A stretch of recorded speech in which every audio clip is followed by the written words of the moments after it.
దీంట్లో వోల్టేజ్ని బట్టి అంటే మనకు ఒకవేళ 5 HP మోటార్ రన్నింగ్ కావాలనుకో దాంట్లో KVA అంటారు. KVA అంటే వోల్టేజ్ కరెంట్ రేటింగ్ని బట్టి ట్రాన్స్ఫార్మర్ యొక్క రేటింగ్ అనేది ఫిక్స్ చేస్తాం మనం. ఓకేనా. దీని యొక్క కెపబిలిటీ అనేది అంటే అది పెద్దగా ఉంది కదా, ఇది చిన్నగా ఉంది కదా ట్రాన్స్ఫార్మర్ అంటే అది ఎక్కువ కెపబిలిటీ కలిగి ఉంటుంది, ఎక్కువ KVA కలిగి ఉంటుంది. ఇదేమో తక్కువ KVA ఉంటుంది. సపోజ్ దీని మీద 5 HP మోటార్లు ఒక 5 నడుస్తాయి అంటే ఇదంతా 5 25 KVA ఉంటుంది. అది 2000 KVA ఉందనుకో, 2000 అంటే 5 HP మోటార్లు ఎన్ని నడుస్తాయో క్యాల్కులేషన్ చేసుకోండి. అంటే 40 నడుస్తాయి, 5 4 20 కదా, అంటే 40 5 HP మోటార్లు దాని మీద రన్నింగ్ అవుతాయి ఆ పెద్ద ట్రాన్స్ఫార్మర్ మీద.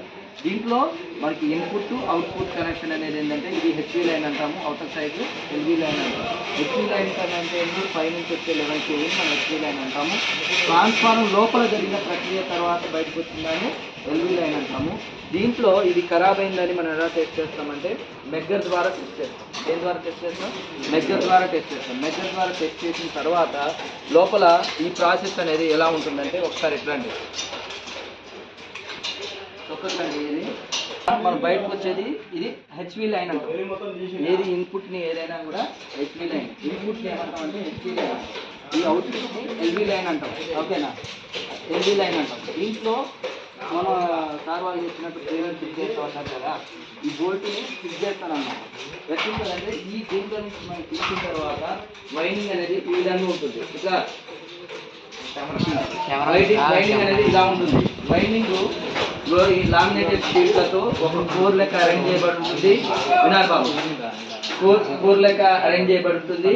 ఈ కోర్ని మనం ఏం చేస్తామంటే అక్కడ మనం ఇందాక కాయిల్స్ సెట్ చేసి చూసామా, లాస్ట్ అన్న కాయిల్స్ సెట్ చేసి చూసామా, ఇట్లా కాయిల్స్ లెక్క ఒక ఉండ లెక్క ఇలా ఉండల్ని అమరుస్తారు. 1 2 3 4 కాయిల్స్ ని అమర్చి దాంట్లో స్టార్టింగ్ ఎండింగ్ ఉంటాయి. అంటే ప్రతిదానికి స్టార్టింగ్ ఎండింగ్ ఉంటాయి ప్రతిదానికి. దీంట్లో ఫస్ట్ ఏం చేస్తామంటే ఈ స్టార్టింగ్ అనేది పైకి వస్తుంది, ఎండింగ్ అనేది దీంట్లో స్టార్టింగ్ ని కనెక్షన్ చేస్తాం. దీని యొక్క ఎండింగ్ దీని స్టార్టింగ్ అవుతుంది, ఈ రెండింటిని కలుపుతాం. మళ్ళీ దీని యొక్క ఎండింగ్ దీని యొక్క స్టార్టింగ్ కలుపుతాం, దీని యొక్క ఎండింగ్ దీని యొక్క స్టార్టింగ్ కలుపుతాం, మళ్ళీ దాని యొక్క స్టార్టింగ్ మొత్తం కలిపి మనం బయటికి తీసుకొస్తాం.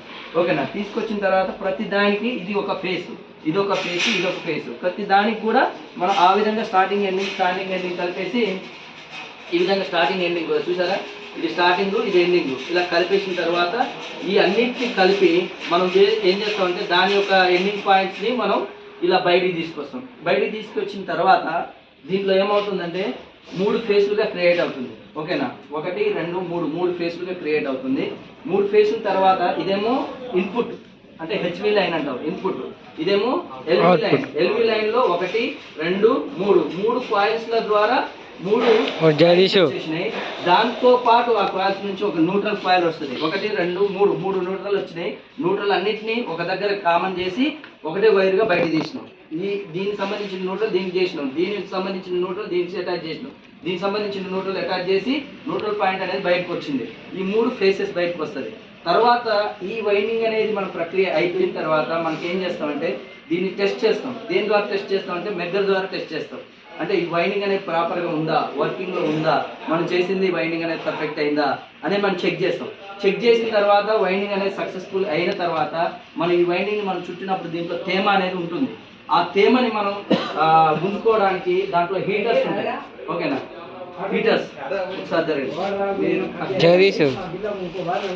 బ్యాక్ ఉందండి, ఇది ఇప్పుడు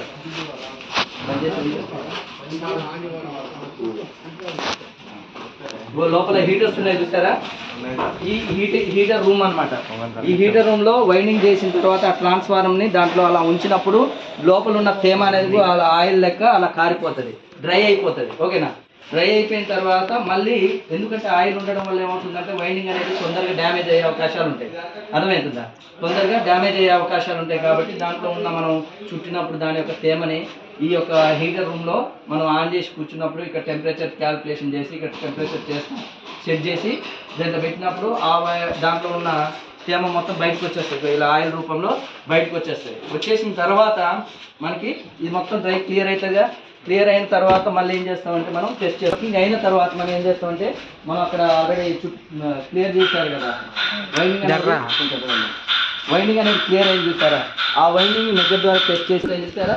హెచ్వి లైన్ ఆ వైర్ నుంచి అక్కడ ఇచ్చుకుంటాం, ఎల్వి లైన్ ఏమో అవతల సైడ్ నుంచి ఇచ్చేసుకుంటాం. దీంట్లో ఫేస్ 3 ఫేస్లు న్యూట్రల్ వచ్చేస్తాయి బయటికి. తర్వాత దానిపైన క్యాప్ పెట్టేసి క్లోజ్ చేసుకుంటాం. క్లోజ్ చేసే ముందు ఏం చేస్తామంటే దీంట్లో నుంచి తీసిన ఆయిల్ ఉంటుంది చూసారా, ఆ ఆయిల్ని ఆ డ్రమ్ముల్లో ఫస్ట్ నింపేసిన తర్వాత ఈ వైండింగ్ క్లియరెన్స్ చేస్తాం.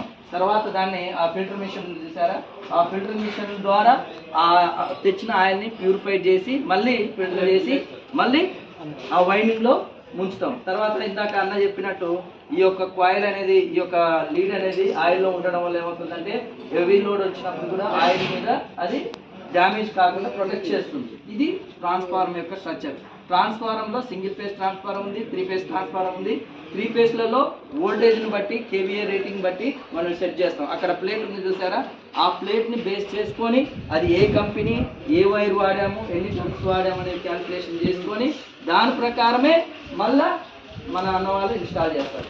ప్రతి దానికి కూడా వైర్ని చుట్టేటప్పుడు ఆ వైర్లు చూసారా, అక్కడ వైర్లు చూసారా, ఆ వైర్లలో ఎలా అయితే ఇన్సులేషన్ చేశారో ఆ ఇన్సులేషన్ చేసిన తర్వాత లీడ్ చేసి ఇన్సులేషన్ చేసిన తర్వాత ఒక ఉండ లెక్క సెట్ చేసి అట ఇదొకుండా అరేంజ్ చేసి తర్వాత స్టార్టింగ్ ఎట్లా వేసుకొని మనం దీన్ని ట్రాన్స్ఫార్మర్ ఇన్స్టాల్ చేస్తాం. ఇది ట్రాన్స్ఫార్మర్ యొక్క పద్ధతి. ఓకేనా, క్లోజ్.